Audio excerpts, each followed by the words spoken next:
नमस्कार, स्वप्नास किचनमध्ये तुम्हा सर्वांचे स्वागत आहे। प्रत्येकाच्या घरी, महाराष्ट्रामध्ये तरी प्रत्येकाच्या घरी हा पदार्थ नाश्त्यासाठी बनवलाच जातो।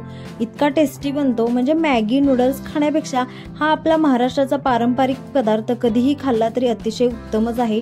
चवीलाही अतिशय उत्तम बनतो आणि अतिशय सुटसुटीत आणि मऊसूत असा हा शेवयाचा उपमा बनतो।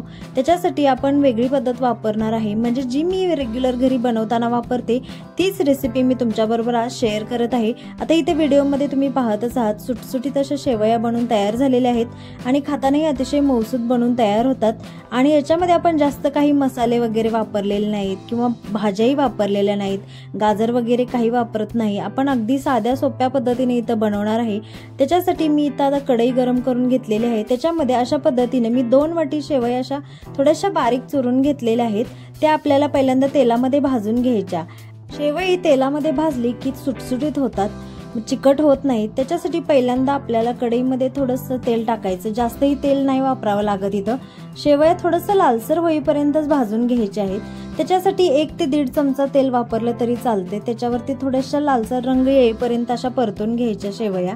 गॅसची फ्लेम लो ठेवायची, लो गॅसच्या फ्लेमवरती असं सतत हलवत शेवया परतून घ्यायच्या, म्हणजे थोडासा ब्राऊन कलर येतो शेवयांना। अशा पद्धतीने आता तुम्हाला दिसतच आहे थोडासा रंग चेंज होत आहे इथं शेवयांचा, अगदी पांढऱ्या होत्या शुभ्र, त्यात थोडासा लालसर रंग येत आहे।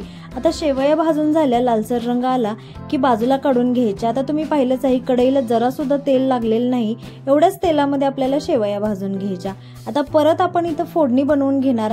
गरम कढईमध्येच आता परत आपण तेल टाकून घेतलेलं आहे 2 चमचे। तेल गरम झाल्यानंतर याच्यामध्ये मोहरी टाकून घेतली। मोहरी भाजल्यानंतर मग आपण जिरे टाकून घेणार आहे। 1 चमचा जिरे आणि अर्धा चमचा मोहरी टाकायची। मोहरी जास्त टाकायची नाही, नाहीतर कडवटपणा येतो। मोहरी भाजून झाली की याच्यामध्ये 1 कांदा असा बारीक चिरून घेतलेला आहे मी, तो फोडणीमध्ये आपल्याला भाजून घ्यायचा। अगदी जास्त लालसर रंग येईपर्यंतही भाजायचा नाही आणि अगदी कच्चाही ठेवायचा नाही आपल्याला। थोडासा असा लालसर रंग आला की याच्यामध्ये आपण मिरची टाकून घ्यायची। मिरची कांद्यामध्येच भाजून घ्यायची, म्हणजे मिरचीचा तिखटपणा तेलामध्ये थोडा कमी होतो आणि कांद्याबरोबर ही भाजल्यामुळे कमी होतो। आणि यासोबतच आता आपण इथं 1 टोमॅटो असा बारीक चिरून वापरणार आहे। टोमॅटो ही शेवयाच्या उपम्यामध्ये अतिशय सुंदर टेस्ट लागते। उपम्यामध्ये कधीही तुम्ही रव्याचा उपमा बनवा किंवा शेवयांचा बनवा, टोमॅटो हा कंपल्सरी वापरायचाच। टोमॅटोमुळे खूप छान टेस्ट येते उपम्याची। अशा पद्धतीने आता टोमॅटो ही इथं भाजत आहे। टोमॅटो भाजण्यासाठी आपण इथं मीठ टाकून घेतलेलं आहे, 1 चमचा मीठ वापरलेला आहे इथं मी। आणि अशा पद्धतीने आता टोमॅटो तेल सुटेपर्यंत भाजून घ्यायचा। टोमॅटो भाजून झाला की याच्यामध्ये आपण हळद टाकून घ्यायची आहे। हळद टाकल्यामुळे उपमा खूप सुंदर रंग येतो, म्हणजे पिवळसर असा सुंदर रंग येतो। तुम्हाला जर आवडत नसेल तर तुम्ही हळद स्किपही करू शकता, परंतु याच्यामध्ये हळद टाकून घ्यायची। आता इथं ऑप्शनल आहे शेंगदाणे वापरणं। उपम्यामध्ये शेंगदाणे हे खूप टेस्टी लागतात, म्हणून मी आता इथं टोमॅटो भाजल्यानंतर याच्यामध्ये शेंगदाणेही भाजून घेत आहे। ऑलरेडी थोडे भाजून घेतलेले आहेत, त्यामुळे मी इथं परत लास्टला ऍड केलेले आहेत शेंगदाणे। तुम्ही जर आधी कच्चे शेंगदाणे असतील तर तुम्ही कांदा टाकायच्या आधी शेंगदाणे भाजून घ्या आणि त्याच्यानंतर कांदा त्याच्यामध्येच भाजला तरी चालतो। शेंगदाणे असे खरपूस भाजले जातात। आता याच्यामध्ये हळद टाकून मी पाणी ओतून घेतलेलं आहे, थंड पाणीच वापरायचं। इथं 2 वाटी शेवया घेतलेल्या आहे, त्यामुळे इथं मी 1.5 ग्लास पाणी इथं वापरलेलं आहे। अशा पद्धतीनं आता पाण्याला इथं उकळी आणून घ्यायची, म्हणजे गरम पाणी नाही वापरलं तरी चालते, आपण नंतर त्या पाण्यासाठी उकळीच आणून घेणार आहे। म्हणून इथं उकळी आणून घेतल्यानंतर मग याच्यामध्ये आपण ज्या भाजून घेतलेल्या शेवया आहेत त्या याच्यामध्ये घालून घ्यायच्या आणि नंतर आपण इथं झाकण ठेवून गॅसच्या मीडियम फ्लेमवरती शेवया शिजवून घ्यायचा। अतिशय उत्तम असा उपमा बनून तयार होतो।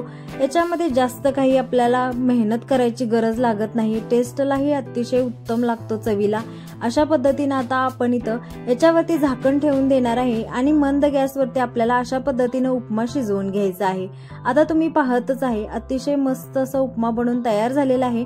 याच्यावरती आता आपण बारीक चिरलेली कोथिंबीर टाकून गार्निशिंग करून घ्यायचं।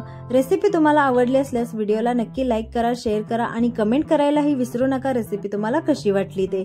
आणि अशाच सिंपल रेसिपींसाठी आपल्या चॅनलला नक्की सबस्क्राईब करा। अशा पद्धतीने आता मस्त असा आपला उपमा बनून तयार झालेला आहे, खूप सुंदर असा दिसत आहे। अशा पद्धतीने आता प्लेटमध्ये सर्विंग केलेला